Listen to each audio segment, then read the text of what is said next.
Virus के शुरुआती लक्षणों में सूखी खांसी, तेज बुखार और सांस से जुड़ी तकलीफें बताई जा रही थीं, लेकिन अब और भी लक्षण सामने आए हैं। अमेरिका की प्रमुख स्वास्थ्य एजेंसी ने कोरोना के 2 और नए लक्षणों के बारे में जानकारी दी है। रिपोर्ट देखें। कोरोना वायरस पूरी दुनिया में बड़ी रफ्तार से भयानक स्थिति में बदलता जा रहा है। कोरोना वायरस ने अब तक दुनिया के 185 से ज्यादा देशों के करीब 35 लाख लोगों को अपना शिकार बनाया है। यही वजह है कि कोरोना वायरस तेजी से फैलने वाले अब तक के सबसे खतरनाक इन्फेक्शंस में से एक बन गया है। अमेरिकी स्वास्थ्य सुरक्षा एजेंसी रोग नियंत्रण एवं निवारण केंद्र ने कोरोना वायरस के लक्षणों की आधिकारिक लिस्ट में इस बीमारी से जुड़े 6 नए लक्षणों को जोड़ा था, लेकिन अब इसको लेकर एक नई जानकारी सामने आई है। अब बुखार या खांसी ही नहीं, कोरोना वायरस के 17 लक्षणों में थकान, सिर दर्द भी शामिल है। चीन में 55,924 लोगों के ऊपर हुए विश्व स्वास्थ्य संगठन के शोध के आधार पर एम्स ने मरीजों की पहचान के लिए 17 क्लिनिकल फीचर को आधार बनाया है। इनमें छाती के एक्सरे, सीटी स्कैन को भी मरीज की पहचान का महत्वपूर्ण जरिया बताया है। New England journal of medicine में छपे एक शोध के मुताबिक छाती के सीटी स्कैन से 86% मरीजों की पहचान की जा सकती है। इसके अलावा 56% लोगों में छाती के एक्सरे से संदिग्ध कोरोना मरीज की पहचान की जा सकती है। एम्स ने अपने मरीजों की पहचान के लिए क्लिनिकल फीचर में इन्हें शामिल किया है। वहीं 5% से कम लोगों में चक्कर आना या उल्टी, नाक बंद होना, दस्त, बलगम में खून, आंखों में जलन या सूजन या फिर फेफड़ों में पानी भरना जैसे लक्षण भी देखे गए हैं। कोरोना के प्रमुख लक्षण: 87.9% लोगों में बुखार, 67.7% लोगों में सूखी खांसी, 38.1% लोगों में थकान, 33.4% लोगों में बलगम आना, 18.6% को सांस में दिक्कत, 13.9% को गले में खराश, 13.6% को सिर दर्द, 14.8% को जोड़ों में दर्द, 11.4% को ठंड लगना, 6% लोग गंभीर बीमार हुए, 14% लोगों में संक्रमण के गंभीर लक्षण देखे गए, 80% लोगों में संक्रमण के मामूली लक्षण दिखे। आपको बता दें, एम्स मेडिसिन विभाग के प्रोफेसर ने बताया है कि हाल ही में थकान और सिरदर्द के साथ स्वाद या गंध की पहचान में कमी आना भी नए लक्षणों में हाल ही में शामिल किया गया है। यानी कोरोना जिस तरह अपने पैर पसारता जा रहा है, उससे डटकर लड़ने की जरूरत है और इसके लिए सबसे जरूरी है कि कोरोना के लक्षण को समय रहते पहचानें और डॉक्टर से तुरंत सलाह लें। वैश्विक महामारी कोरोना वायरस ने दुनिया भर में तबाही मचाई हुई है। इससे लड़ने के लिए देश और विदेश में तमाम कोशिशें की जा रही हैं, फिर भी कोरोना की रफ्तार थमने का नाम नहीं ले रही है। आइए सबसे पहले आपको बताते हैं कि कोरोना ने अब तक कितनी तबाही मचाई है। कोरोना की रफ्तार थमने का नाम नहीं ले रही है। लाख कोशिशों के बावजूद सभी तैयारियां नाकाम साबित हो रही हैं। देश में कोरोना के चलते 17 मई तक लॉकडाउन की अवधि को बढ़ा दिया है।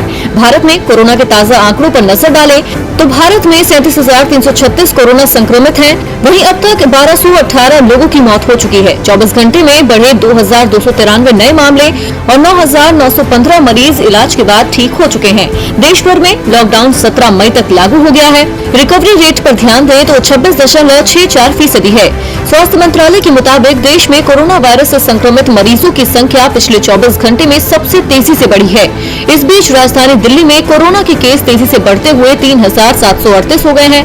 मंत्रालय के मुताबिक पिछले 24 घंटे में यहां 223 नए मामले सामने आए हैं और 2 मरीजों की मौत हुई। खैर, इस महामारी के बढ़ते प्रकोप को देखते हुए लॉकडाउन की अवधि को 2 हफ्ते यानी 17 मई तक के लिए बढ़ा दिया गया है। हालांकि केंद्र सरकार ने रेड जोन को छोड़कर ग्रीन और ऑरेंज जोन में आने वाले इलाके में कुछ रियायतें जरूर दी हैं। वहीं अगर दुनिया के आंकड़ों पर गौर करें तो दुनिया भर में कोरोना के 34,21,000 के पार केस पहुंच चुके हैं। 2,40,000 से ज्यादा लोग जान गंवा चुके हैं। 10,92,000 मरीज कोरोना से ठीक हो चुके हैं। अमेरिका में सबसे ज्यादा 11,31,000 कोरोना के मरीज हैं। अमेरिका में 65,000 से ज्यादा लोग जान गंवा चुके हैं। स्पेन में कोरोना के मामले 2,45,000 हैं, जबकि 25,000 से ज्यादा लोगों की मौत हो चुकी है। इटली में 2,07,000 से ज्यादा कोरोना संक्रमण के मामले हैं। इटली में 28,000 से ज्यादा लोगों की मौत हुई है। कोरोना वायरस महामारी से संक्रमित लोगों के आंकड़े दुनिया भर में लगातार बढ़ते जा रहे हैं। ऐसे में जरूरत है लोगों को सतर्क और जागरूक रहने की, ताकि इस बीमारी को जल्द से जल्द टाला जा सके। मई का महीना शुरू हो चुका है और इसके साथ ही मौसम भी अब ज्यादा गर्म हो चुका है। गर्मी के इस मौसम में बीमारियों से बचने और बॉडी को हाइड्रेट करने की बड़ी चुनौती होती है। हेल्थ एंड डाइट एक्सपर्ट्स का कहना है कि इस महीने आपको विटामिन और न्यूट्रिशन से भरपूर चीजें डाइट में शामिल करनी चाहिए। तो आइए आपको बताते हैं कि मई में खाई जाने वाली ऐसी ही कुछ हेल्दी चीजों के बारे में। मई के महीने में तापमान बढ़ जाता है। यह गर्मी बाहर के तापमान को तो बढ़ाती ही है, साथ ही शरीर में भी गर्मी उत्पन्न करती है। तो बताते हैं आपको मई के महीने में किन हेल्दी चीजों का सेवन करने से कई तरह की बीमारियों से छुटकारा पाया जा सकता है। खरबूज। गर्मियों में खरबूज किसी चमत्कारी औषधि से कम नहीं माना जाता। बॉडी को हाइड्रेट रखने में मददगार ये फल कैंसर, हाई ब्लड प्रेशर, दिल की बीमारियों, कॉमन कोल्ड और फ्लू जैसी गंभीर बीमारियों से आपके शरीर का बचाव करता है। नींबू और पुदीना। गर्मियों में आपको नींबू और पुदीना अपनी डाइट में जरूर शामिल करना चाहिए। ये न सिर्फ शरीर में लिवर क्लींसर का काम करता है, बल्कि मेटाबॉलिज्म सिस्टम को दुरुस्त रखने में भी कारगर है। तरबूज। गर्मियों में दिन के वक्त तरबूज खाएं या उसका जूस निकाल कर पिएं। तरबूज में लगभग 90% पानी होता है, जो बॉडी को हाइड्रेट रखने के साथ साथ ऑक्सीडेटिव स्ट्रेस से त्वचा की सुरक्षा करता है। शरीर में इसके घुलते ही आपको इंस्टेंट एनर्जी भी मिलती है। सलाद। गर्मियों में 3 वक्त के खाने के साथ सलाद जोड़कर आप हेल्दी और फिट रह सकते हैं। सलाद में खीरे के अलावा तुलसी का पत्ता, पुदीना और काली मिर्च जैसी चीजें हेल्थ के लिए काफी फायदेमंद हैं। छाछ। गर्मियों में शरीर को ठंडा रखने के लिए छाछ बहुत फायदेमंद होता है। इसमें लैक्टिक एसिड पाया जाता है, जो स्किम्ड मिल्क से भी ज्यादा लाभदायक होता है। ये शरीर में चुस्ती लाता है। इसे खाने के बाद लिया जा सकता है, क्योंकि ये पाचन में बहुत मददगार है। इसमें ज्यादा मात्रा में कैल्शियम, पोटेशियम और जिंक होता है। लौकी। Calcium, magnesium, vitamin C, vitamin E से युक्त लौकी हाई ब्लड प्रेशर की समस्या को जड़ से खत्म करने में कारगर होती है। मोटापे की समस्या से जूझ रहे लोगों के लिए लौकी किसी वरदान से कम नहीं है। रोजाना सुबह 1 ग्लास लौकी का जूस ब्लड प्यूरिफायर का भी काम करता है। देश में कोरोना को हराने के लिए लॉकडाउन लागू है। सरकार तो इस जंग में एक सक्रिय भूमिका निभा ही रही है। इसके अलावा बॉलीवुड भी अपनी तरफ से योगदान दे रहा है। पहले सितारों ने दिल खोलकर दान कर देश की मदद की, तो अब वो कॉन्सर्ट के जरिए भी फंड्स जुटाने जा रहे हैं। बॉलीवुड की इस मुहिम में हॉलीवुड भी उनके साथ खड़ा हो गया है। एक रिपोर्ट देखिए। फिल्म निर्माता और निर्देशक करण जौहर और जोया अख्तर देश में अब तक के सबसे बड़े वर्चुअल कॉन्सर्ट कराने के लिए साथ आए हैं।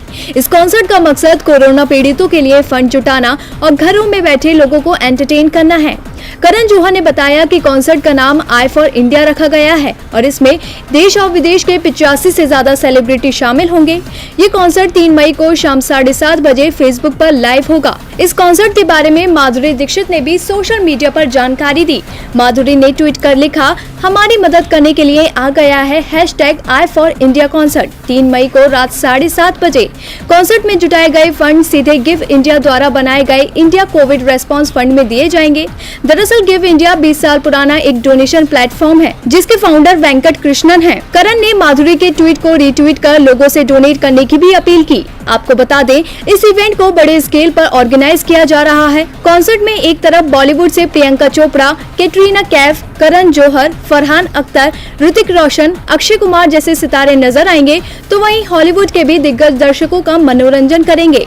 हॉलीवुड के Nick Jonas, Will Smith, Russell Peters, Sophie Turner जैसे सितारे भी अपना रंग जमाते नजर आएंगे।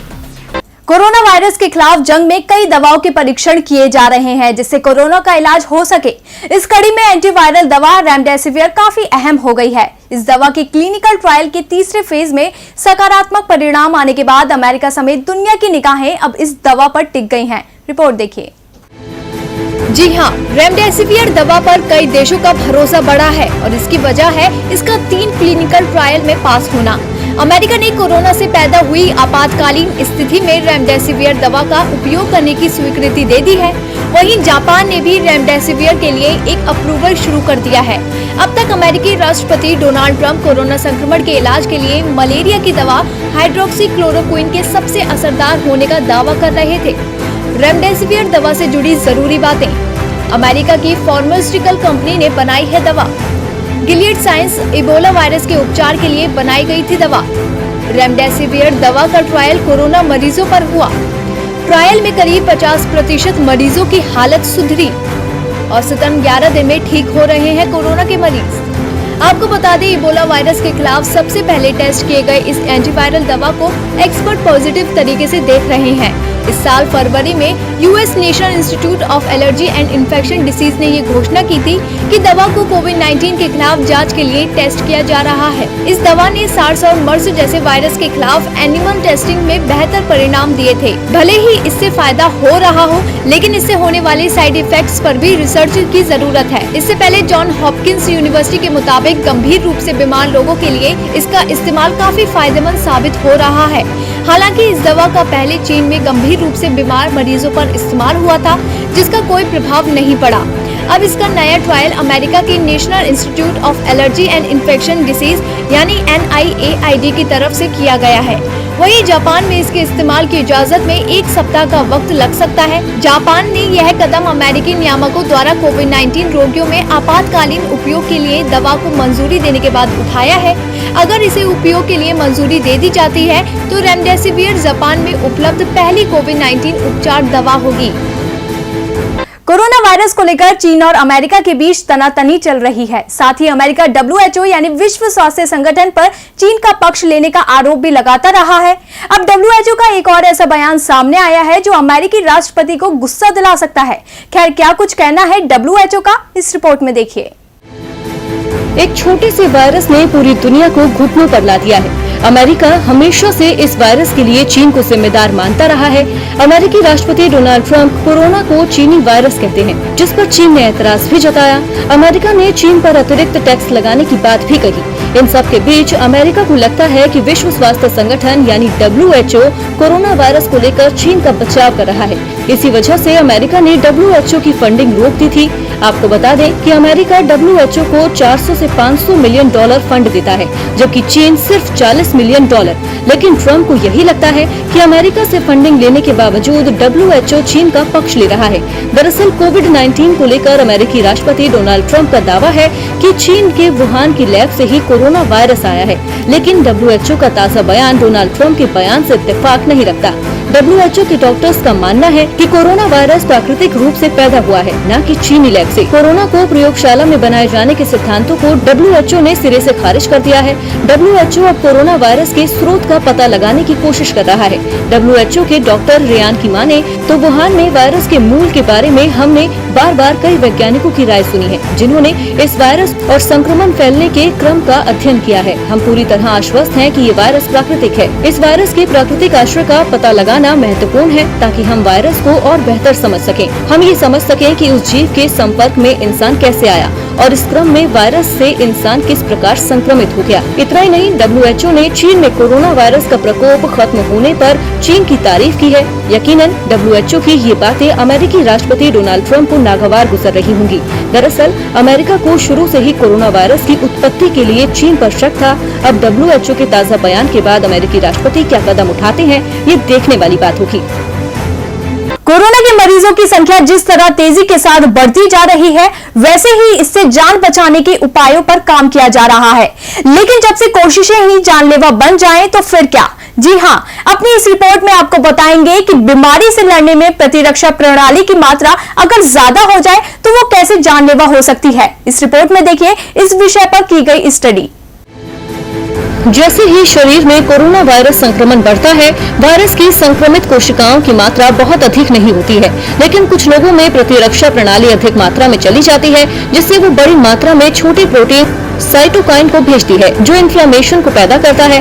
वैज्ञानिक अध्ययन से खुलासा हुआ है कि कोरोना संक्रमण के खिलाफ काम करने वाले साइटोकाइन प्रोटीन बाद में शरीर की प्रतिरोधक क्षमता यानी इम्यूनिटी के लिए खतरा साबित होता है। साइटोकाइन की ज्यादा मात्रा से मरीज की मौत हो सकती है, खासकर जिन्हें फ्लू जैसी बीमारी है। इसीलिए कुछ लोगों में कोरोना वायरस के लक्षण मामूली दिखते हैं, तो कुछ लोगों में ये गंभीर रूप ले लेते हैं। चीन के आर्मी मेडिकल यूनिवर्सिटी के वैज्ञानिकों के अनुसार कोरोना मरीजों की इम्यून सिस्टम की कोशिकाएं घटने से रोग प्रतिरोधक क्षमता कमजोर होती है और व्यक्ति की हालत गंभीर हो जाती है। जनरल फ्रंटियर इन इम्यूनोलॉजी में प्रकाशित अध्ययन के मुताबिक शरीर में टी सेल्स सफेद रक्त कोशिकाओं जैसी होती हैं। इसकी कमी से इम्यून सिस्टम प्रभावित होता है। साइटोकाइन प्रोटीन संक्रमण के खिलाफ काम करता है। ये प्रोटीन ज्यादा बढ़ने पर रोग स्वस्थ कोशिकाओं को नुकसान पहुंचाने लगता है। वैज्ञानिक भाषा में इसे साइटोकाइन स्टॉर्म कहते हैं। वैज्ञानिकों का मानना है कि कोरोना सीधे टी कोशिका पर हमला नहीं करता है, वो साइटोकाइन के उत्सर्जन पर जोर देता है, जिससे टी सेल्स अपने आप खत्म होने लगती हैं। इससे प्रतिरोधक क्षमता कमजोर होती है। वैज्ञानिकों का दावा है कि इलाज के दौरान डॉक्टरों को टी सेल कोशिका पर भी ध्यान देना चाहिए, जैसा अभी तक नहीं हो रहा है, और श्वास प्रणाली के इलाज पर जोर दिया जा रहा है। ये कोशिका शुरुआती स्तर पर वायरल संक्रमण के खिलाफ काम करती है। खास बात यह है कि इस वक्त एंटीबॉडीज भी नहीं बनी होती है। 522 मरीजों पर किए गए अध्ययन के मुताबिक टी कोशिका के जरिए रोग की गंभीरता का पता लगाया जा सकता है। इससे नई दवा भी बनाने में मदद मिलेगी, जो टी कोशिका की संख्या बढ़ाने के साथ उसकी कार्यक्षमता भी बढ़ाएगी। इस वक्त पूरी दुनिया कोरोना के संकट से जूझ रही है। देश विदेश की सरकारें, बड़े से बड़े वैज्ञानिक और डॉक्टर इस संक्रमण से निपटने के लिए दिन रात कोशिश में लगे हैं। जहां कोरोना के इन्फेक्शन को रोकने के लिए वैक्सीन बनाने का काम बड़ी ही तेजी से चल रहा है, तो वहीं इसकी चोरी का एक हाई प्रोफाइल तरीका अपनाया जा रहा है। क्या है पूरा माजरा, इस रिपोर्ट में देखिए। पूरी दुनिया में एक साथ 70 वैक्सीन पर रिसर्च चल रहा है, ताकि जल्द से जल्द इस महामारी पर काबू पाया जा सके। आज कोरोना की वैक्सीन से जरूरी इस दुनिया में कोई चीज नहीं है, लेकिन दूर किसी कोने में बैठे शातिर हैकर्स कंप्यूटर से डाटा चुराने की जुगत में लगे हैं। जी हाँ, खबर आई है कि हैकर्स ब्रिटेन और अमेरिका के रिसर्च लैब की साइबर जासूसी कर रहे हैं। ये साइबर क्रिमिनल्स लैब से वैक्सीन से जुड़ी जानकारी चुराने की कोशिश में हैं। वैक्सीन डेवलप करने की पूरी प्रक्रिया में अमेरिका की सरकारी एजेंसी FBI ने जैसे ही इस साइबर अटैक की जानकारी दी, वैसे ही वैक्सीन से जुड़े डेटा की सुरक्षा शुरू हो गई। अधिकारियों ने बताया कि वो मेडिकल टीमों से लगातार संपर्क में हैं और इस प्रकार के साइबर अटैक्स पर कड़ी नजर रखी जा रही है। जैसे ही इस साइबर हमले की जानकारी मिली, वैसे ही क्राउडस्ट्राइक कंपनी, जो साइबर दुनिया की पहरेदारी करती है, उसने क्लाइंट के कंप्यूटर, उनके इंटरनेट सर्वर, मोबाइल और इस तरह के बाकी इलेक्ट्रॉनिक सिस्टम को सुरक्षित करने में जुट गई है। इस कंपनी ने हैक किए गए कंप्यूटरों को खंगाला, हैकिंग के लिए जिन वेब डोमेन का इस्तेमाल हुआ था उनको खोजा। पड़ताल करने पर इसका लिंक उन्हें शंघाई में रहने वाले चेन नाम के एक आदमी तक ले गया। क्राउडस्ट्राइक की टीम को चीन के सोशल मीडिया अकाउंट पर कई तस्वीरें मिली हैं। इंटेलिजेंस के एक अधिकारी ने कहा कि उन्हें शक है कि इस साइबर जासूसी के पीछे चीनी कम्युनिस्ट पार्टी का हाथ है और ये पार्टी जानना चाहती है कि अमेरिका और ब्रिटेन की लैब में वैक्सीन पर क्या काम हो रहा है। BBC ने बताया कि अमेरिकी सरकार ने मेडिकल रिसर्च ऑर्गेनाइजेशन को इस हैकिंग के खतरे से अलर्ट रहने को कहा है। हालांकि अभी तक ये पता नहीं चला है कि हैकर्स वैक्सीन से जुड़े किसी डेटा की चोरी करने में कामयाब हुए हैं या नहीं।